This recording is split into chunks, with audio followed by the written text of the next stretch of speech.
This is one of my prized possessions, a 1969 Chevelle. General Motors gave the car to Bill Bessler and paid him $100,000. It gave him 1 year to turn it into a steam car so they would have something to show to the Environmental Protection Agency, obviously in 1969, because the government was trying to get the people in Detroit to figure out how to stop making smog.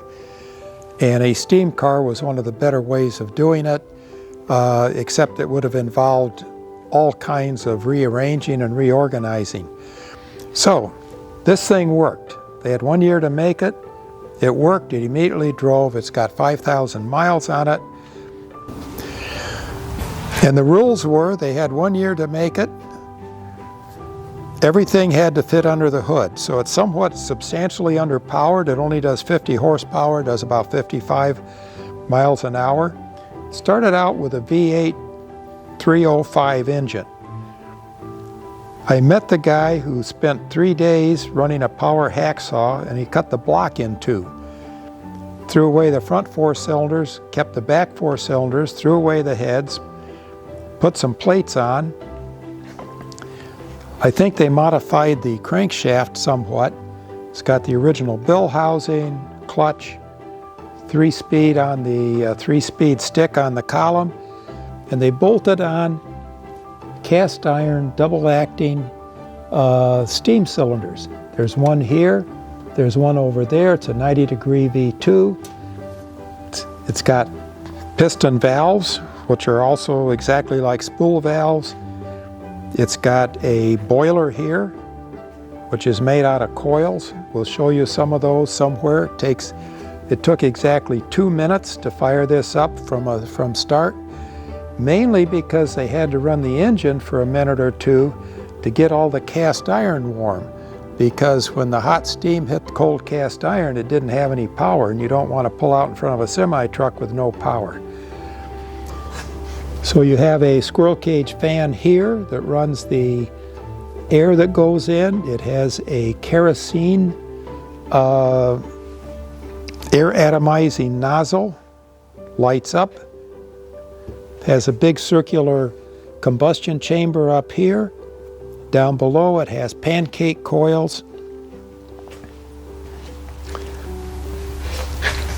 You have a Madison Kip oiler that shoots little bits of steam oil in to lubricate things. The orange thing over here is a water pump, commercially available water pump. They were running about 800 psi in this and about 700 degrees worth of steam. Didn't run any more than that. Everything was automatic. You got in there, you turned the key, you waited till it warmed up some, then you kicked it into neutral and let the engine run for about a minute or so to warm things up. Then you were ready to go. Everything else was automatic.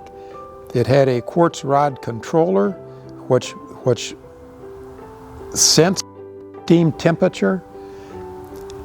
There was a pressure stat in here which sensed the steam pressure. When you needed more pressure, it turned on the furnace, turned on the fire. When the steam was too hot, it turned on the water pump, which cooled things down.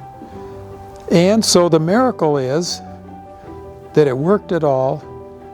As usual with any kind of a government project, they gave completely unrealistic time constraints, unrealistic that everything had to fit under the hood, and then the whole thing was just, it was lucky they made it, that it worked. There were many ways to make this better. There's a very large radiator here, about 3 times larger than a conventional radiator, which is the condenser.